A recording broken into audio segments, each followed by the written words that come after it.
Good morning students. Class 9th और 10th का जो है इंग्लिश ग्रामर में हम लोग जो है यूज ऑफ फॉर्म पढ़ रहे हैं। प्रेजेंट परफेक्ट टेंस कल पढ़ लिए थे, जो है present perfect continuous tense.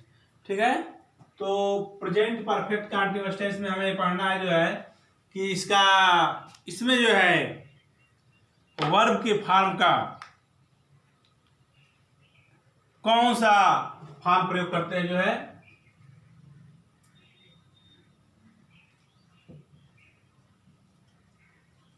Present perfect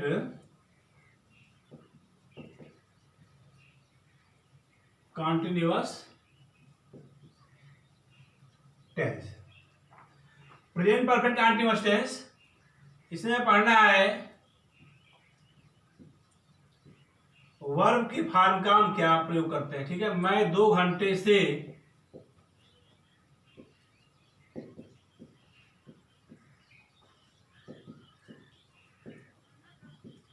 अंग्रेजी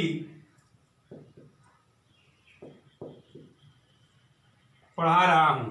ठीक है, तो प्रेजेंट परफेक्ट कंटीन्यूअस टेंस की पहचान है कि जिन वाक्यों के अंत में रहा है, रही है, रहे हैं आता है, वह वाक्य जो है, ठीक है, और उसके साथ क्या दिया हो, समय दिया हो। प्रेजेंट परफेक्ट कंटीन्यूअस की पहचान है कि जिन वाक्यों के अंत में रहा है, रही है और रहा हूं आता है, वह वाक्य जो है प्रेजेंट परफेक्ट कंटीन्यूअस टेंस का होता है तथा उसे समय दिया होता है। यानी रहा है, रही है, रहा हूं आता है, तो वह वाक्य जो है प्रेजेंट कंटीन्यूअस टेंस का वाक्य है। लेकिन जब उसके साथ समय लग जाता है, ठीक है, जब उसके साथ जो है समय लग जाता है, तो वह वाक्य जो है प्रेजेंट परफेक्ट कंटीन्यूअस टेंस का हो जाता है। यानी कि प्रेजेंट परफेक्ट कंटीन्यूअस टेंस में कि वाक्य के अंत में रहा है, रही है, रहा हूं आता है तथा उसके साथ जो है समय दिया होता है, तो वह वाक्य जो है प्रेजेंट परफेक्ट कंटीन्यूअस टेंस का होता है। अब देखिए इसमें जो है क्रिया का कौन सा फॉर्म यूज करते हैं। तो इसमें क्रिया का मुख्य क्रिया में आईएनजी लगता है। इस टेंस में मुख्य क्रिया में आईएनजी लगती है। अब चूंकि मुख्य क्रिया में आईएनजी प्रेजेंट कंटीन्यूअस टेंस में लगता है, तो प्रेजेंट कंटीन्यूअस टेंस की पहचान है कि जिन वाक्यों के अंत में रहा है, रही है, रहा हुआ आएगा, वह वाक्य प्रेजेंट कंटीन्यूअस टेंस है।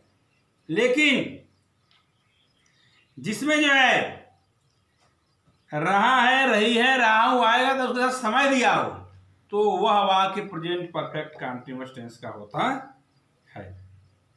ठीक है, जैसे देख लीजिए, कह रहा है कि जिन वाक्यों के अंत में रहा है, रही है, रहा हूं आता है तथा समय दिया हो। ठीक है, मैं 2 घंटे से, ठीक है, मैं 2 घंटे से अंग्रेजी पढ़ा रहा हूं। अब इस टेंस में जो है मुख्य क्रिया में आईएनजी लगता है और समय से पहले सिंस और फॉर लगता है। इसमें सहायक क्रिया हैज बीन और हैव बीन। हमने पिछले वीडियो में बताया था कि प्रेजेंट परफेक्ट टेंस में सहायक क्रिया हैज और हैव का प्रयोग करते हैं। तो जहां पे हैज का प्रयोग होता है उसी कर्ता के साथ हैज भी लग जाएगा, और जहां पे हैव का प्रयोग होता है उसी कर्ता के साथ क्या लग जाएगा, हैव भी लग जाएगा। अब आई, वी, यू, दे तथा बहुवचन कर्ता के साथ सहायक क्रिया हैव भी लगता है, और ही, सी, इट तथा एकवचन कर्ता के साथ सहायक क्रिया हैज भी लगता है, और मुख्य क्रिया में आईएनजी लगता है। समय से पहले सिंस और फॉर लगता है। ठीक है, तो सिंस और फॉर कहां लगता है, निश्चित समय से पहले, निश्चित समय से पहले जो है सिंस लगता है, और अनिश्चित समय से पहले फॉर लगता है। निश्चित समय का मतलब क्या है, वह समय एकदम निश्चित हो। जैसे हम कहें कि वह इस कार्य को सोमवार से कर रहा है, तो सप्ताह में सोमवार एक ही दिन आएगा, सोमवार निश्चित है, इसके बाद शेष लगेगा। वह इस कार्य को 2 बजे से कर रहा है, 2 निश्चित है ना, 12 घंटे में 2 एक बजेगा। ठीक है, 2 बजे से, 3 बजे से, 4 बजे से, कोई बजे हो, वह निश्चित है। ठीक है, वह दिल्ली में जुलाई से रह रहा है, जुलाई निश्चित है, कोई भी महीना निश्चित है, 12 महीने में कोई महीने का नाम आता है तो वह निश्चित है, वर्ष का नाम आएगा निश्चित है, 2 बजे से कोई बजे आएगा वह निश्चित है। ठीक है, वे सुबह से क्रिकेट खेल रहे हैं, सुबह निश्चित है क्योंकि सुबह एक ही बार होता है, शाम निश्चित है, दोपहर निश्चित है, रात निश्चित है। इसके पहले क्या रहेगा, सिंस रहेगा, यानी निश्चित समय से पहले सिंस जाएगा। और अनिश्चित समय क्या है, जैसे मैं 2 घंटे से कार्य कर रहा हूं, 2 घंटे से कर रहा हूं, यह निश्चित नहीं है। 2 दिन से कर रहा हूं, निश्चित नहीं है। 3 दिन से कर रहा हूं, निश्चित नहीं है। 3 महीने से, 4 महीने से, 5 निश्चित नहीं है। इससे पहले क्या रहेगा, फार लगेगा। वही कहना है कि जुलाई से निश्चित है, सितंबर से निश्चित है, अक्टूबर से निश्चित है, किसी महीने का नाम अगर निश्चित है तो उसके निश्चित समय से पहले हम सिंस का प्रयोग करेंगे और अनिश्चित समय से पहले जो है फार का प्रयोग करेंगे। नंबर 1 पे कर्ता लिखेंगे, नंबर 2 पे सहायक क्रिया हैज बीन या हैव बीन, नंबर 3 मुख्य क्रिया में आईएनजी, फिर कर्म, फिर अन्य शब्द उसको लिखेंगे, सबसे लास्ट में जो है सिंस फार, उसके बाद समय। यानी सर इस प्रेजेंट परफेक्ट कंटीन्यूअस में समय सबसे अंत में लिखते हैं, उससे पहले सिंस और फार लिखते हैं। ठीक है, सहायक क्रिया हैज बीन और हैव बीन का प्रयोग करेंगे और मुख्य क्रिया में आईएनजी का प्रयोग करेंगे। ठीक है, तो इसको लिखते हैं जो है, कहा मैं 2 घंटे से अंग्रेजी पढ़ा रहा हूं। अब देखिए इसके बाद बात किया जाए, आई हैव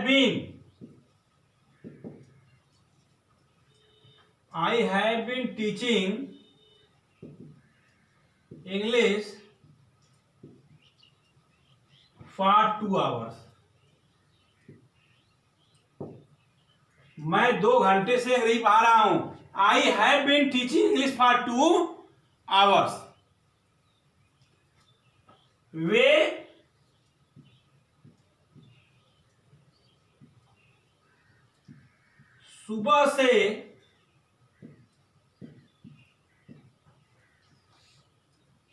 सुबह से क्रिकेट खेल रहे हैं।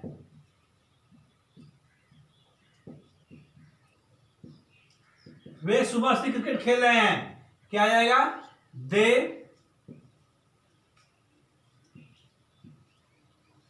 Have been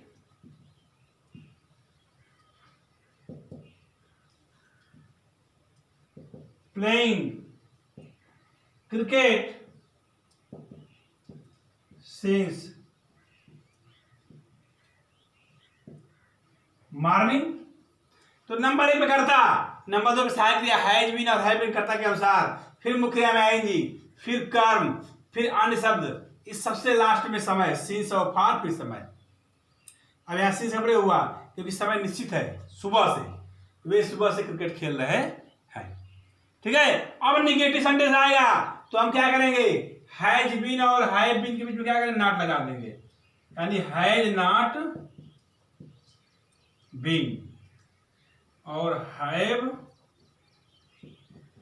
not been. जैसे मोहन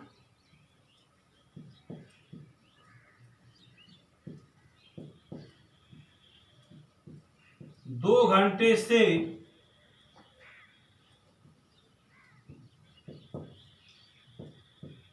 निबंध नहीं लिख रहा है।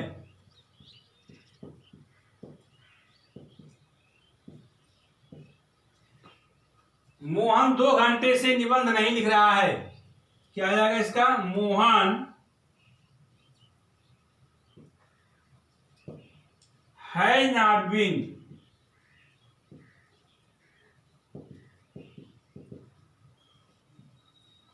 राइटिंग एन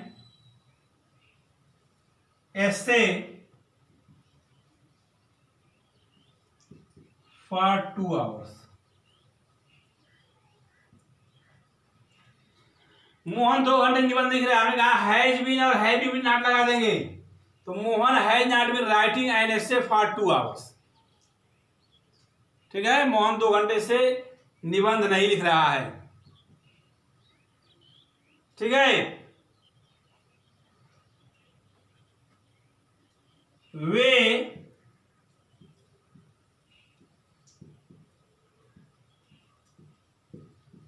सुबह से अपना काम नहीं कर रहे हैं।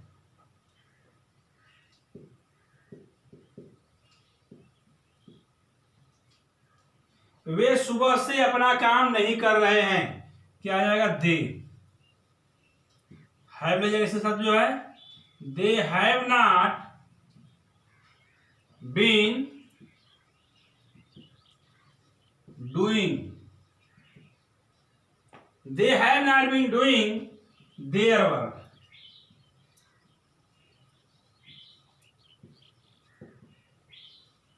Since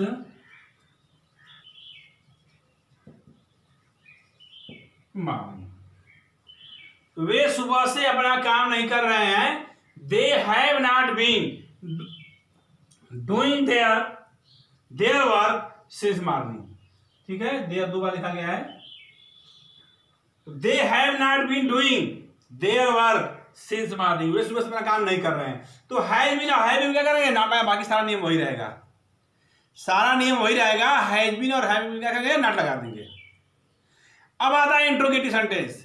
तो हमने बताया था कि जब सहायक क्रिया दो शब्दों या तीन शब्दों का होता है तो जो पहला वाला शब्द है, जो मुख्य सहायक क्रिया है, उसको जो है इंट्रोगेटिव कर्ता से पहले लिखते हैं और जो बच जाता है उसको कर्ता के बाद लिखते हैं। जैसे हैज बीन हैव बीन है तो हैज और हैव को पहले लिख देंगे और बीन को कर्ता के बाद लिख देंगे। जैसे कोई वाक्य देखते हैं, जैसे क्या बढ़ई 2 बजे से मेज बना रहा है? तो इसका अनुवाद जो है, अब चूंकि इंट्रोगेटिव सेंटेंस है तो इंट्रोगेटिव सेंटेंस में जो है क्या क्या नहीं लिखते हैं, उसके स्थान पे हम सहायक क्रिया लिखते हैं, फिर कर्ता लिखते हैं, फिर मुख्य क्रिया में आएंगे लिखेंगे, फिर कर्म, फिर अनुशब्द, फिर सिंस, फार, फिर समय। तो वाक्य है कि क्या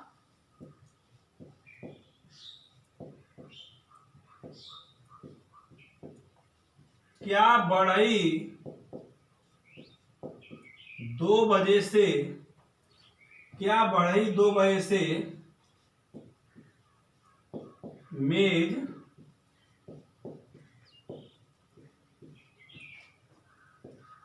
बना रहा है? ठीक है, वाक्य आरंभ हुआ है। हमने कहा है या है को पहले लिखेंगे, बढ़ई एक वचन है तो है लिखेंगे, हैज द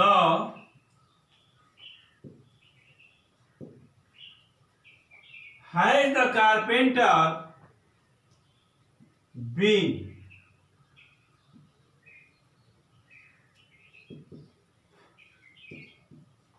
making the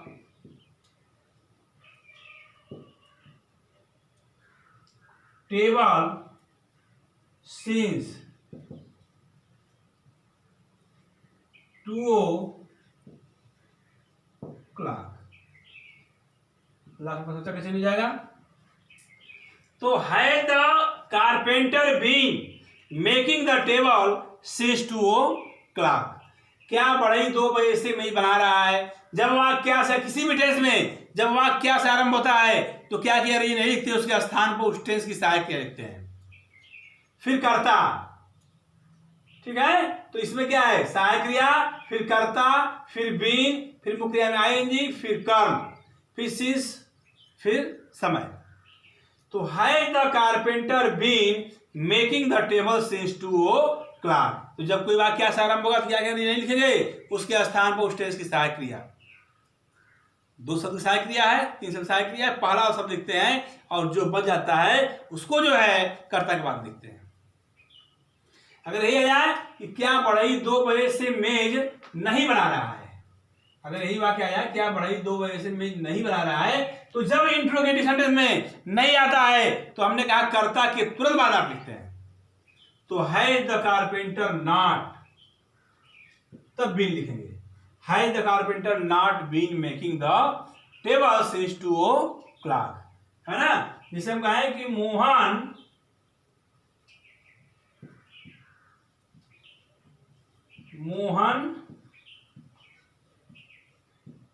2 दिन से स्कूल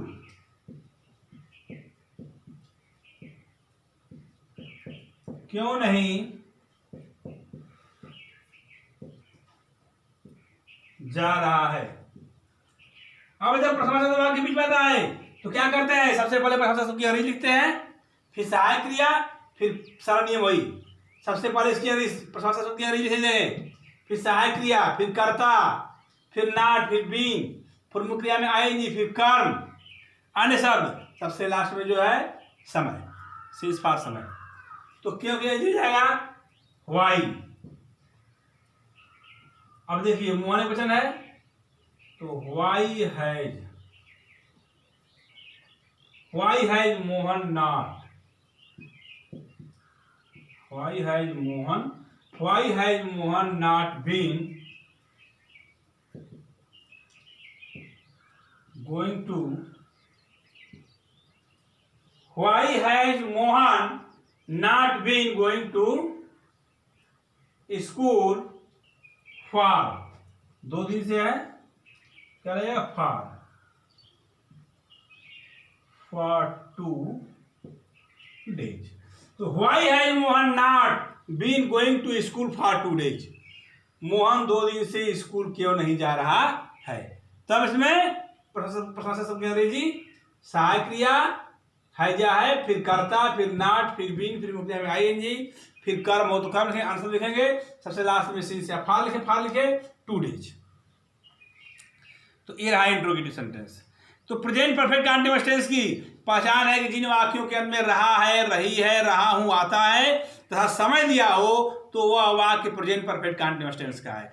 अब हम यूज ऑफ फॉर्म, वर्ब का फॉर्म पढ़ रहे हैं तो इसमें मुख्य क्रिया में आईएनजी लगाते हैं, मुख्य क्रिया में आईएनजी लगाते हैं, और समय के लिए सिंस और फार का प्रयोग करते हैं, निश्चित समय के लिए सिंस का प्रयोग करेंगे और अनिश्चित समय के लिए हम फार का प्रयोग करते हैं, और मेन वर्ब में आईएनजी लगाते हैं। सहायक क्रिया हैज बीन और हैव बीन का प्रयोग करते हैं ही, सी, इट तथा सिंगुलर नंबर के साथ एक वचनकर्ता के साथ सहायक क्रिया हैज बीन लगेगा, और आई, वी, यू, दे तब वचनकर्ता का सहायक क्रिया क्या लगेगा, हैव बीन लगेगा, और मुख्य क्रिया में आईएनजी सिंस और फार के लिए हम जो है समय के लिए सिंस और फार का प्रयोग करेंगे। ठीक है, तो ये रहा आपका प्रेजेंट परफेक्ट कंटीन्यूअस टेंस। ठीक है, अब अगला टेंस जो है अगले वीडियो में जो है। ठीक है, धन्यवाद।